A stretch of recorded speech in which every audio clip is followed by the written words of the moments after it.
도면 해석과 제도 수업입니다. 토목 도면 해석과 제도는 크게 1장 토목 도면 기초, 2장 토목 구조물 도면 해석, 3장 토목 캐드 이렇게 세 장으로 구분되어 있는데 우리는 기본적으로 1장과 2장은 이론을 통해서 내용을 숙지할 수 있도록 하고 3장 토목 캐드는 실습을 통해서 토목 도면 해석과 제도 시간을 수업할 수 있도록 하겠습니다.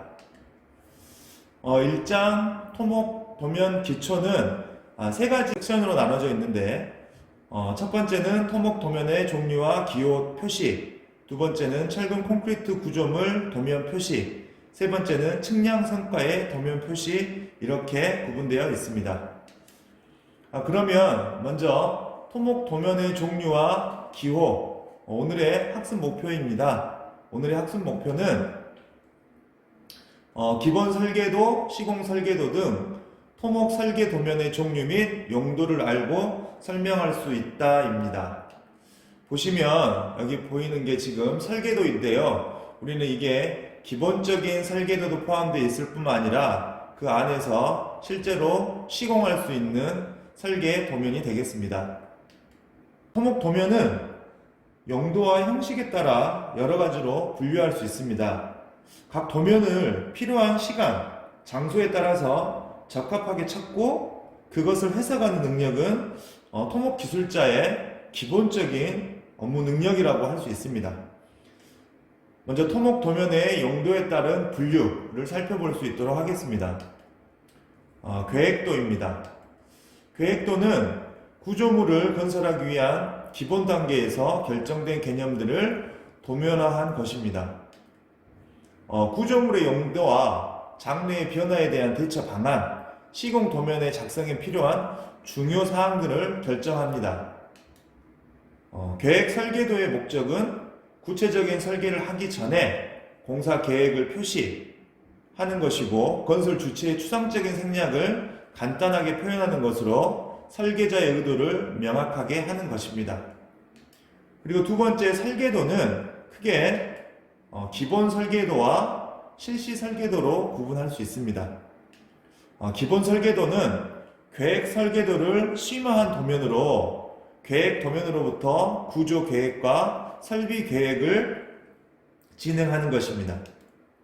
그리고 공사 주체 및 시공자에게 필요한 구조 부재들의 위치와 치수 등의 정보를 정확하게 결정하고 표현합니다. 실시 설계도는 구조물을 정확히 건설하기 위하여 모든 요소를 결정하여 도면으로 작성하는 것입니다. 건설 분야뿐만 아니라 전기, 통신, 구조, 설비, 조경 등 공사에 필요한 모든 도면이 작성되는 것입니다. 그리고 건설 주체의 계획과 함께 여러 분야의 계획을 종합해서 하는 것입니다. 도면에 나타내기 어려운 내용은 시방서에 자세히 설명할 수 있게 나와 있습니다. 그렇다면 여기에서 시방서라는 내용이 나왔는데요. 시방서란 어떤 거냐면 공사에 대한 표준안, 규정을 설명한 것입니다. 그래서 각종 건설 공사에 쓰이는 표준 시방서, 전문 공사에 필요한 규정을 정의한 전문 시방서, 설계서 작성에 요구되는 설계 표준 등으로 구분할 수 있습니다. 시방서는 보시면 표준 시방서 작성 사례 해가지고 토목공사 시방서 57선이 있습니다. 이건 어떤 거냐면 토목공사 각 공사별 규정 그리고 절차 및 공사 조건을 총망라해서 작성하는 것입니다.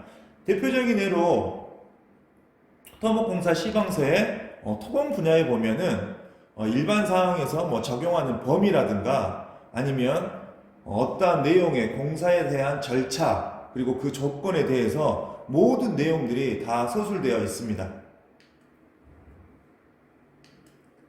토목 도면의 용도에 따른 분류 그 세 번째는 제작도가 있는데요. 제작도는 공장 또는 현장에서 구조물의 제작에 이용되는 도면을 이야기합니다. 그래서 설계자의 의도를 현장의 작업자에게 정확하게 전달하기 위해 필요한 내용을 나타내는 것으로 교량 설계도의 대부분이 제작도에 포함된다고 생각하시면 될 것 같습니다. 마지막 토목 도면의 용도에 따른 분류는 시공도가 있는데요. 현장 시공에서 이용되는 도면이라고 할 수 있고, 실시 설계도를 기준으로 각 공정별, 형식별 세부 사항들이 표현되도록 현장 여건을 반영하여 상세하게 작성된 도면을 이야기합니다. 원칙적으로 해당 사업 전 공정을 대상으로 작성하는 것이지만 감리원과 협의해서 필요 없다고 판단되는 보통 단순 공정에 대해서는 구체적인 사유 및 근거를 제시해서 생략하거나 표준도로 대체 가능합니다. 두 번째, 토목 도면의 표현 형식에 따른 분류인데요. 도면 형식에 따른 분류는 일반도가 있습니다. 구조물의 평면도, 인면도, 단면도 등에 의해서 그 형식과 일반 구조를 나타내는 도면이고요. 수문선은 사용하지 않고 그리는 것이 보통입니다. 왼쪽 하단에 있는 그림은 여러분들 중학교 1학년 기술시간, 제도 기초 시간에 배웠던 내용이라고 생각되고요. 내용은 인면도, 평면도, 단면도 이렇게 나타낼 수 있습니다. 오른쪽에 나타낸 건 아까 처음 보여준 내용인데요. 일반적으로 이런 표현을 하더라라고 하는 것을 나타내고 있습니다.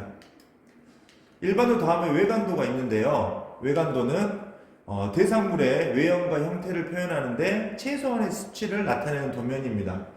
그래서 여러분들 간단하게 자동차라던가 오토바이 아니면 어떤 구조물에 대해서 외형을 그리고 그냥 간단하게 가로, 세로, 높이 이런 것만 작성하는 거 우리는 외관도다라고 하고요. 구조선도라고 하는 거는 교량 등의 골조를 나타내고 구조 계산에 사용하는 선도로 표현된 뼈대 그림을 우리는 의미합니다. 그래서 아래 그림과 같이 나타내는 것들을 우리는 구조선도다, 교량을 나타내고 있지만 실제로 각각의 부재에서 느껴지는 구조, 계산된 값들, 처짐이라든가 응력이라든가 이런 것들을 나타내는 것들을 우리는 구조선도라고 이야기합니다. 세 번째는 토목 도면의 내용에 따른 분류입니다. 구조도가 있고요. 구조도는 구조물의 구조를 나타내는 도면이 되겠습니다. 구조물을 정확하고 효율적으로 제작, 시공하기 위해 필요한 형상, 치수, 재질 등을 파악하기 쉽게 표현한 것이고요. 내용은 이렇습니다. 정면도도 있고, 측면도도 있고, 상세도도 있고, 일반도도 있고, 재료표도 있고, 아래 표제란이라는 내용도 있습니다. 보시면 우리가 L형 옹벽에 대해서 단면, 벽체, 접판에 대한 평면도 내용들이 있습니다. 일반적으로 이러한 구조들을 나타내더라 라고 하는 것들을 우리는 구조도다 라고 이야기를 하고 있습니다. 그리고 백은도입니다. 철근의 치수와 배치를 나타낸 그림 또는 도면을 이야기합니다. 여러분들 아까 보였던 그 그림에 나타나는 것 비슷합니다. 각각의 내용에서 L형 옹벽에서 우리가 철근은 어디에 배치해야 되고 사용하는 철근의 치수 내용들이 지금 도면에 나타나 있습니다. 실측도가 있습니다. 실측도는 지형, 구조물 등을 실측해서 그린 그림입니다.